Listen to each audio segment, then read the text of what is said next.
ওয়াসারিকু ওয়াসারিকাতু ফাকতাউ আইদিয়াহুমা, চোর এবং চোরনির হাত কেটে দাও।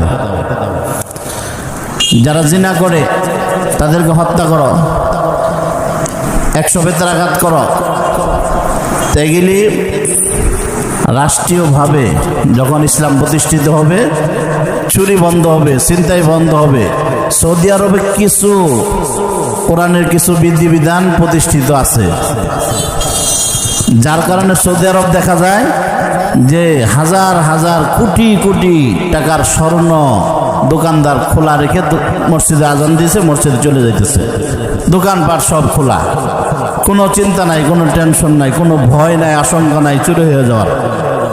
সবাই নামাজে চলে যেতেছে, নামাজ পড়ে এসে দেখতেছে সব কিছু ঠিকঠাক আছে। আর আমাদের দেশে স্বর্ণের দোকান এভাবে খুলে রেখে যাইতে পারবে? একটা পানের দোকানও তো খুলে রেখে যাইতে পারে না। একটা পানের দোকানও যদি এভাবে খুইলা চলে যায় নামাজে, দেখা যাবে তার পান সুপারি সুদ্ধা চুরি হয়ে যাবে, ক্যাশ তো চুরি হবে, সোনের কট্টাটা সহ চুরি হয়ে যাওয়ার সম্ভাবনা আছে। তো মোহতারাম মুআজ্জাজ হাজিরিন, বাংলাদেশ খেলাফত মজলিস চেষ্টা করতেছেন যে ইসলামিক খেলাফা প্রতিষ্ঠা করার জন্য, কোরআন হাদিসের আইন প্রতিষ্ঠা করার জন্য।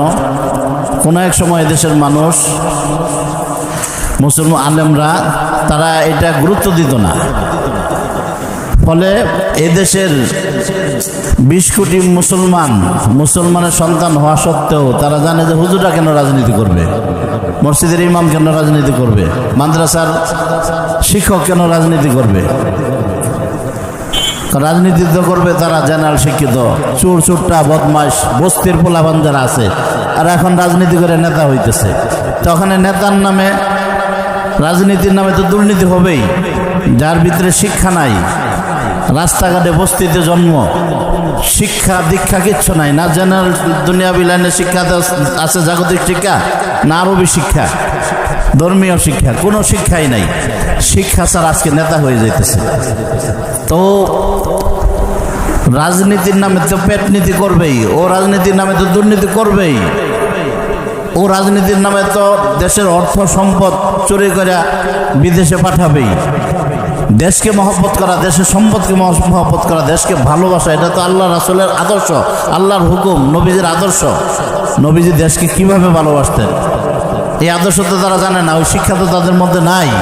আর তারা রাজনীতিবিদ, তারা তো দেশের অর্থ সম্পদ চুরি করবেই। এই সুযোগ তো আমরা উলামায়ে কেরাম দিয়েছি।